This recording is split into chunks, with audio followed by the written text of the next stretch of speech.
Alors bonjour, donc les manipulations, les doigts sur l'iPad.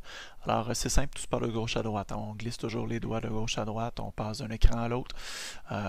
Voilà, sinon de haut en bas également pour différentes utilités. Entre autres le panneau de contrôle. La marge du bas vers le haut, on ouvre le panneau de contrôle et on referme vers le bas. Donc la marge du bas vers le haut et on referme le panneau vers le bas. On verra le panneau de contrôle plus tard. Donc le centre de notification marche du haut vers le bas et voilà le centre de notification et on referme ce centre de notification-là de bas vers le haut. Ensuite de ça, au centre, le Spotlight qu'on appelle donc un outil de recherche, tout simplement. Alors on entre un mot-clé, on reçoit toutes sortes de résultats parmi nos courriels, applications, fichiers, etc. Voilà. Ensuite de ça, donc le centre de notification, on l'a vu. Et ensuite de ça, bon, il y a plusieurs autres manipulations pour réduire, pour zoomer, etc. On va commencer par réduire. Donc, on prend un hasard, le Safari.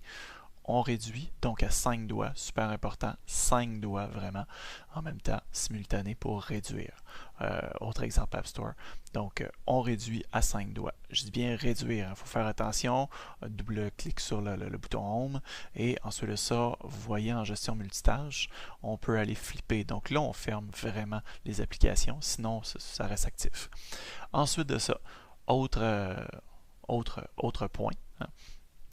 Donc, c'est super important lorsqu'on veut zoomer, hein, donc de pincer les doigts, ouvrir ou fermer toujours en pinçant les doigts. Alors, tout ça pour réduire ou agrandir une image ou quoi que ce soit. On va aller chercher mon outil préféré de prise de notes qui s'appelle Penultimate.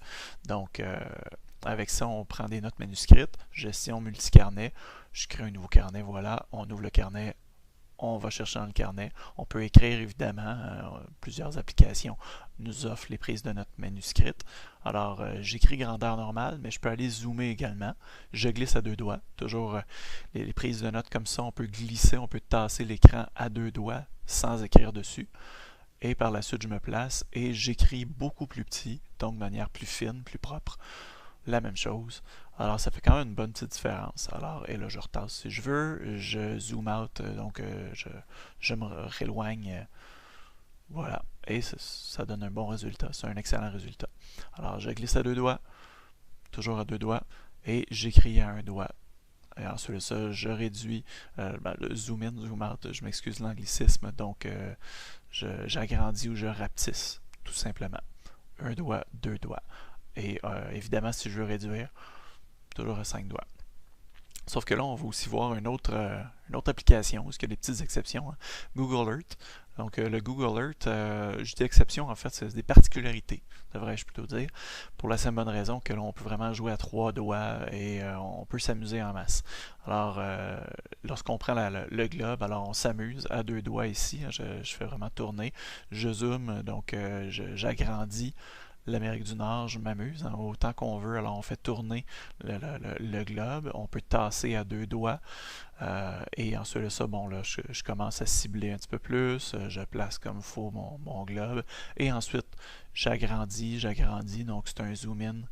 Là, on s'en va à Sherbrooke présentement, alors on s'en va dire bonjour Sherbrookeois, tout simplement, on dit bonjour à notre cégep, et on agrandit de cette manière-là. Donc encore juste les deux doigts, on agrandit. Et donc, vous voyez vraiment la particularité de Google Earth.